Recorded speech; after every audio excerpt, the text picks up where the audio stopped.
کی آمدنی اب آپ کچھ نہیں کہہ سکتے، اب آپ کچھ نہیں کہہ سکتے، سینسیٹیو معاملہ ہے، ایسا ہی ہے نا سر؟ محنت یہ کرتے ہیں اور یہ قاری صاحب اس سسٹم میں زندگی بھر قاری صاحب رہتے ہیں، ان صاحب کو یہاں آنے کے لیے ان کی مغفرت کی دعا کرنا پڑتی ہے، حضرت جنت میں جائیں گے تو میں یہاں پہنچوں گا، یہ سسٹم ہی ایسا ہے، ایسا ہی ہے نا؟ پر یہاں یہ قاری صاحب محنت کر رہے ہیں، سیم جی ایم آئی کے سسٹم میں اس لینگویج میں اگر ہم بات کریں تو ہمارے یہاں بھی آج سائن اپ ہونے والا شخص یہ ہمارا قاری ہے، یہ وہ قاری ہے جو ابھی محنت کر رہا ہے، یہ آج کا قاری اس سسٹم میں کل کا ناظم اعلیٰ ہوتا ہے۔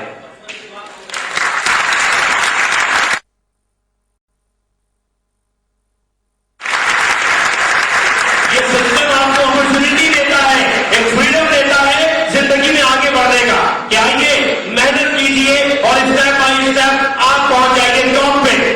یہاں ایسا کچھ نہیں ہے، مگر یہ مدرسہ، یہ نظام ان شخصیات کے بغیر چل نہیں سکتا، ان شخصیات کے بغیر یہ قاری صاحب اس ادارے کو چلا نہیں سکتے۔ سیم سسٹم ہے، یہاں بھی ایک ناظم اعلیٰ ہے کامران فرد، یہاں بھی ایک نائب ناظم اعلیٰ ہے آج کل دبئی میں عدنان فرد، ایک مفتی آپ کے سامنے کھڑا ہے ظفر علی نانا۔ اگر ان سب کی آمدنی جائز ہے تو میرے بھائی ہم سب کی بھی جائز ہے، انڈرسٹینڈ؟ اگر آپ اس بات کو ٹیکنیکلی آپ سمجھے تو یہاں پر سمجھ آ جاتی ہے کہ ان کے بغیر یہ نظام نہیں چل سکتا، اسی طرح ان کے بغیر یہ نظام بھی نہیں چل سکتا۔ آپ ہمیشہ سروسز دے رہے ہوتے ہیں، آپ کی ڈفرینٹ ریسپانسبلٹیز ہو جاتی ہیں، مگر آپ کام کر رہے ہوتے ہیں۔ ایسا ہرگز نہیں ہوتا کہ آپ سے یہاں کام ہو رہا ہے اور آپ گھر بیٹھے آپ کو کچھ ملتا رہے گا، ایسا ہرگز نہیں ہوتا۔ ہمیشہ آپ کو اپنی ٹیموں کے ساتھ لگے رہنا ہوتا ہے، انہیں آگے بڑھانا ہوتا ہے، تبھی آپ بھی آگے بڑھ پاتے ہیں۔ ایسا ہرگز نہیں ہوتا۔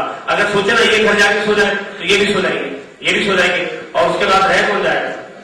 تو پنجابی میں کہتے ہیں جو سوتا ہے زور سے بولے، جو آپ کے برابر میں سو رہا ہو وہ بھی اٹھ کے بیٹھ جائے، تو یار کھوتے کی گھر ہو رہی ہے، جو سوتا ہے اب اردو والا ہو یا پنجابی والا ہو، تو ہمیں سونا نہیں ہے، ہمیں جاگنا ہے اور جگا کے رکھنا ہے ساری ٹیموں کو۔ یہ حرارگی کبھی بھی رکنا نہیں چاہیے، پھر ہم دیکھیں اس بزنس میں کتنی تیزی سے آگے جانا شروع کرتے ہیں۔ میں نے کوشش کی آپ کو ان سوالات کے جوابات دینے کی، اور مجھے امید ہے کہ کچھ حد تک آپ اس تمام سسٹم کو سمجھ چکے ہوں گے۔ اسی طرح اس بزنس میں آگے بڑھنے کے لیے، زندگی میں آگے بڑھنے کے لیے 3 چیزیں ہمیشہ یاد رکھیں۔ نمبر 1، ہم کبھی بھی کسی بھی لمحے، کسی بھی پل کسی بیماری کا شکار ہو سکتے ہیں، ایسا ہے کہ نہیں؟ کہاں سر؟ نمبر 2، انفارچونیٹلی کسی بھی حادثے کا شکار ہم ہو سکتے ہیں۔ نمبر 3، ہم کبھی بھی اس دنیا سے جا سکتے ہیں۔ اطمینان سے دیکھ لیجیے ان 3 لفظوں کو لکھ کر کہ جو ذمہ داری آپ کے کاندھے پر ہے، اگر آپ ان تینوں میں سے کسی بھی کنڈیشن کا شکار ہو گئے، کون سفر کرے گا؟ اگر آپ بیمار ہو گئے تو پیچھے کچھ ایسے ریسورسز ہیں کہ آپ کا علاج بڑے آرام سے ہو سکے اور آپ کے بچے کسی کے آگے کیوں نہ کریں۔ اگر آپ صاحب اولاد ہیں، اگر آپ صاحب اولاد نہیں ہیں تو آپ سوچیں کہ اگر آپ کے والدین اس کنڈیشن میں آ گئے تو آپ ان کے لیے کیا کر سکتے ہیں۔ انفارچونیٹلی کبھی کوئی کسی حادثے کا شکار ہو گیا تو ہم خود کو کیسے سنبھال سکتے ہیں؟ اچانک سے ہم میں سے کوئی اس دنیا سے چلا گیا، کبھی دیکھا آپ کے روڈ کے سگنلز میں بہت چھوٹے چھوٹے بچے بھاگ کر آتے ہیں اور گاڑی کا ڈور ناک کرتے ہیں، یہ کہاں سے آ گئے ہیں یہ لوگ جن کا ہاتھ کیوں ہے؟ میں اکثر لوگوں سے زندگی میں سوال کرتا ہوں کہ ہم زندگی میں ویژن بناتے کیسے؟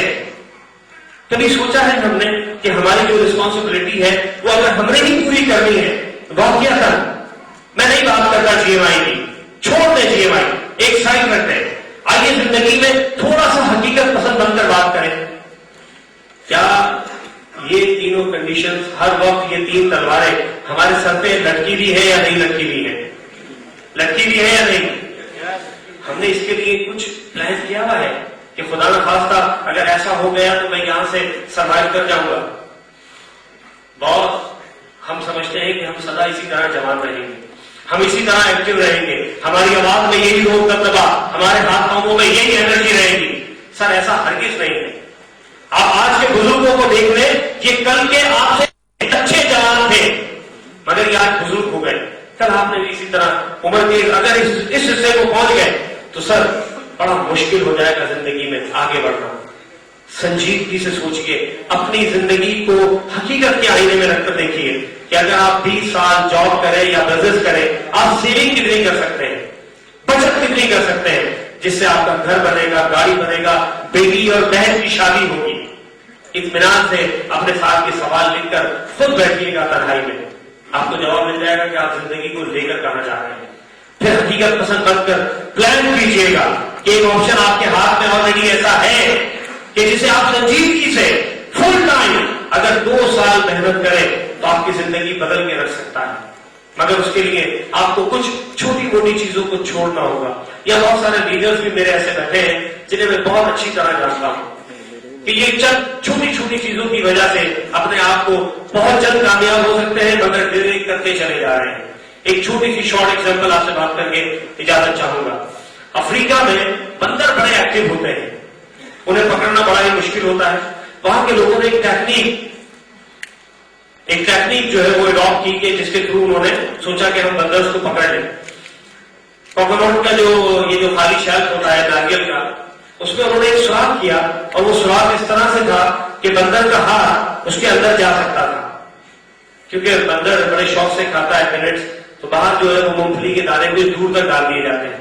اب جیسے ہی بندر کو ملتے ہیں وہ مزے میں کھاتے کھاتے وہاں تک پہنچ جاتا ہے اور وہ دیکھتا ہے اس ہال میں کافی سارے آلریڈی مونگ پھلی کے دانے ہیں. وہ فوراً اپنا ہاتھ اندر ڈالتا ہے اور یہ مٹھی بند کر لیتا ہے. جب وہ یہ مٹھی بند کر لیتا ہے تو وہ سوراخ اس قسم کا ہوتا ہے کہ یہ ہاتھ یوں تو جا سکتا ہے, مٹھی بند کرنے کے بعد یہ پھنس جاتا ہے. اب جب یہ پھنس جاتا ہے تو وہاں دوسری طرف انہوں نے اس پہ ایک ڈوری باندھی ہوتی ہے اور اسے کھینچنا شروع کر دیتے ہیں. یہ بندر آہستہ آہستہ شکاریوں کے قریب تو جاتا رہتا ہے مگر اپنی مٹھی نہیں کھولتا کہ یہ چند دانے چھوڑ دوں تو زندگی میں آزادی اس کا مقدر ہے. نہیں, یہ ان چند دانوں کے لیے کھنچتا کھنچتا ایک پنجرے میں بند ہو جاتا ہے. شاید ہم بھی کچھ اسی طرح ہو گئے ہیں کہ زندگی میں کچھ چھوٹا موٹا چھوڑنے کو تیار نہیں ہے, آگے بڑھنے کے لیے تیار نہیں ہے. وہ مٹھی بند کی ہوئی ہے, وہ مٹھی بند کر کے بیٹھے ہوئے چھوٹی سی جاب کے نام پر, چھوٹے سے کاروبار کے نام پر, اور شاید زندگی اسی طرح ہمیں ڈیلی گھسیٹتے گھسیٹتے روزانہ 8 گھنٹے کے لیے, 12 گھنٹے کے لیے, 16 گھنٹے کے لیے ایک پنجرے میں بند کر دیتی ہے. اور ہم اسی طرح ڈیلی کھینچتے چلے جاتے ہیں اور بند ہو جاتے ہیں. جی ایم آئی میں آنے سے پہلے میرا اپنا چھوٹا سا بزنس تھا میڈیسنس کا. میں امریکہ سے فون کر رہا تھا اور سارے پاکستان بھر میں بیچ رہا تھا. الحمدللہ جب جی ایم آئی سامنے آئی, کمپیئر کیا, کمپیئر کرنے کے بعد ہم نے رکھے ہی نہیں کچے کھڑے پانی میں, لیا تیرا نام اور کود پڑے پانی میں. اپنے زندگی بھر کے بزنس کو جو کہ اپنا گھر اپنی گاڑی بیچ کے بنایا تھا ایک سائڈ میں کر دیا, اور الحمدللہ اس 1.5 سال میں وہ سب کچھ جی ایم آئی سے بنایا جو آئندہ 10 سال میں اپنے بزنس سے نہیں بنا سکتا تھا.